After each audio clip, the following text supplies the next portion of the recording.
José Guerra nos acompaña. Tema, bienvenido José. Goldman Sachs, bonos de emisión, me decías, 2014, pero con, digamos... vencimiento.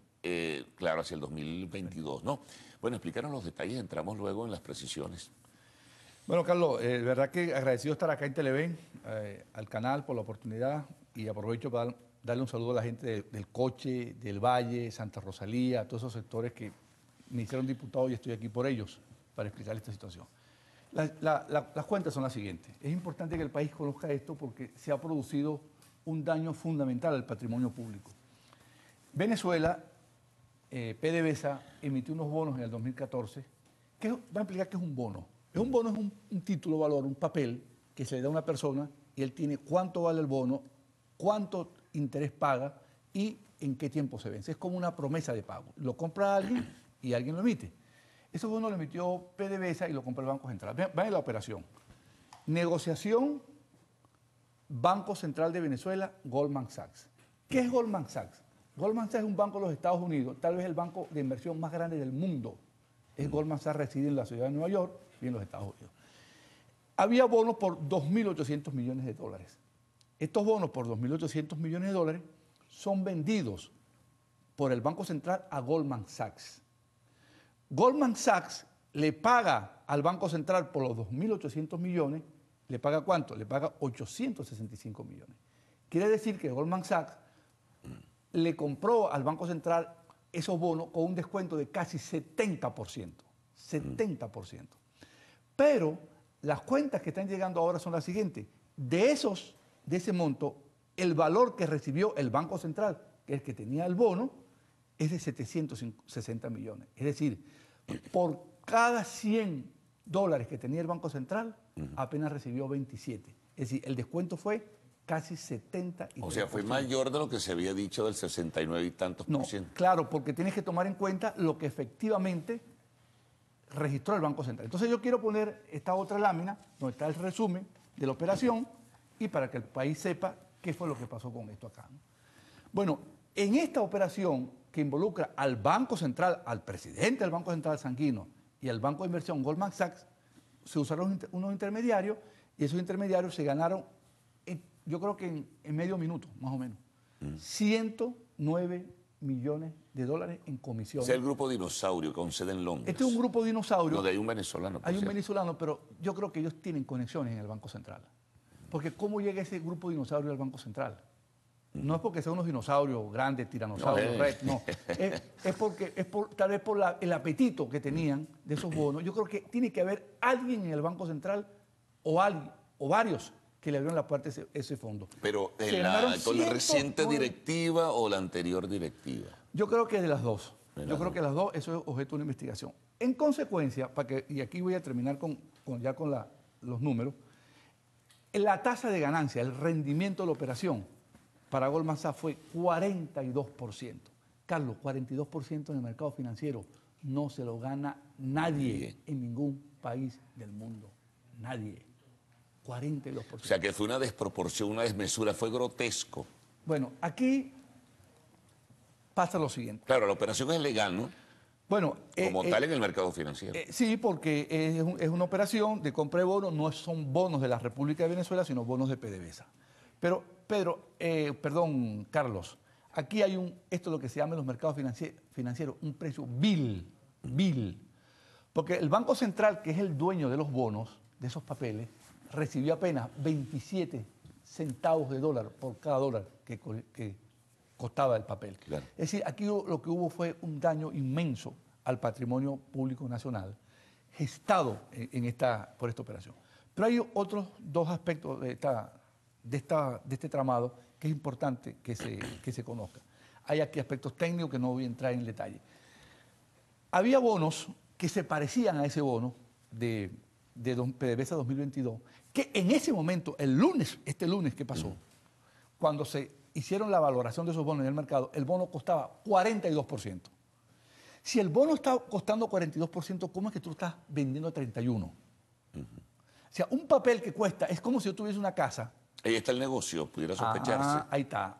Es como si tú en una casa y la casa vale 1.000 o 1.000.000 y yo vendo la casa que vale 1.000.000, la vendo por 300.000 bolívares. Es decir, estoy dando un descuento de 70%.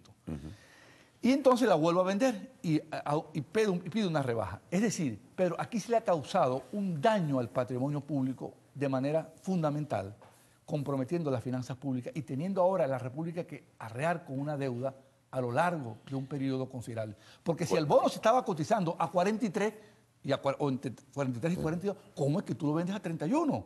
En ese instante, Pedro, en ese instante, Carlos, perdón, en ese instante, la ganancia fue para el que hizo la operación, la transacción, fue de casi 280 millones de dólares. Ahora uno se pregunta, ¿cómo entra este banquito aquí llamado Dinosaurios, en inglés Dinosaurs? Un grupo, sí. Un grupo que está en Inglaterra, pero con muchas conexiones en Venezuela. ¿Tú sabes cuánto era el capital de ese fondo? Hasta hace un año, 400.000 dólares.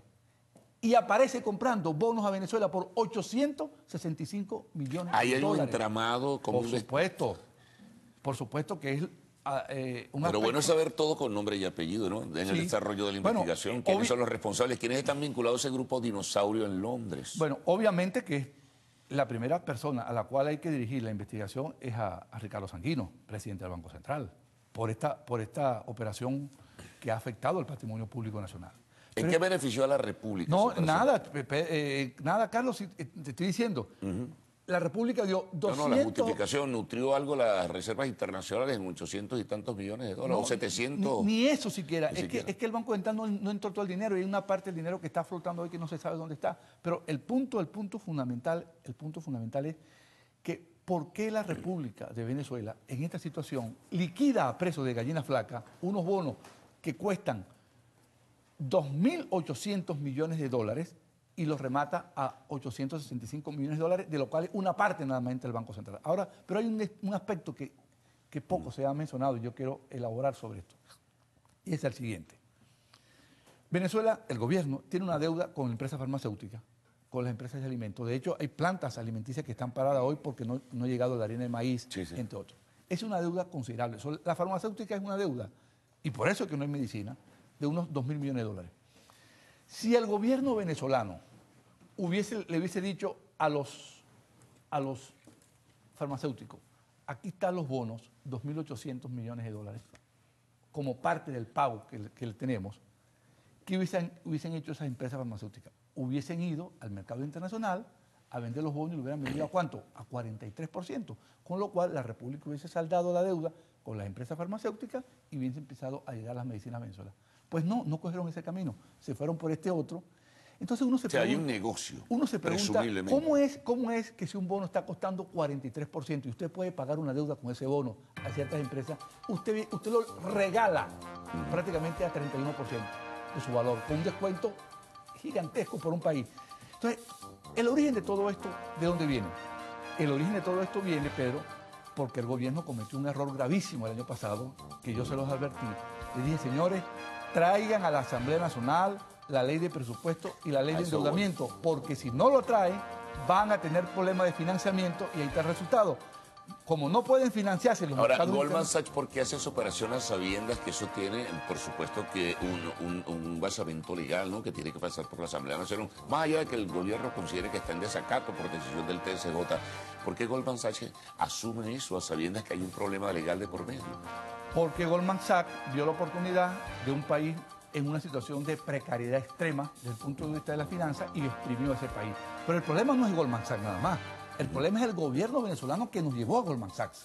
Porque no fue que Goldman Sachs vino aquí, fue que el gobierno fue a Goldman Sachs. Fue a Goldman Sachs con el sombrero en la mano, pidiendo plata prestada, y Goldman Sachs dijo, bueno, tienen que darme las condiciones que yo quiero. Ahora, si el gobierno hubiese hecho algo diferente, dice, bueno, yo quiero vender los bonos, y yo tengo aquí 10 compradores, A, B, C, D, 1, 2, 3, 4, 5, 6, 7, 8, 9 y 10. El que me dé mejor precio, a ese se lo vendo. No, buscó a uno solo, a Goldman Sachs y a un banco llamado Dinosaurio de Inglaterra, y entonces cayó en manos de un monopolista. Él ha debido hacer una oferta competitiva y el que le da el mejor precio le vendía los bonos. Y yo te aseguro, Carlos, si lo hubiese hecho de esa manera, el precio jamás hubiese sido 31%. se hubiese acercado a 43%. Ahora, ¿cuál es la responsabilidad, no solamente administrativa, sino incluso penal de los responsables si se descubren? Bueno, no, la consecuencia es daño al patrimonio público. O sea, yo creo que Ricardo Sanguino se está despidiendo de la administración pública con una operación que le ha costado al país en pérdida desde el punto de vista del daño al patrimonio público de más de 200, 300 millones de dólares. Es decir, yo creo que nosotros tenemos la obligación de hacer una investigación con mucho profesionalismo de cuál es el daño que se le ha infligido a Venezuela. Para mí, desde que yo tengo nociones de economía, que empecé a estudiar, creo que esta es la operación más gravosa y desventajosa que se ha hecho Venezuela desde los tiempos de Guzmán Blanco, cuando aquel famoso préstamo del Diskonto Gesellschaft, que fue un banco alemán que le prestaba a Venezuela y luego dio origen a unas reclamaciones. No ha habido una operación más desfavorable a Venezuela que esta que hizo Ricardo Sanguino, urgido y desesperado por la caída de las reservas internacionales. Bueno, gracias por toda la información, José. Ya veremos el desarrollo de todos estos hechos. Nos vamos a una pausa, al retorno del segmento de arte y espectáculos.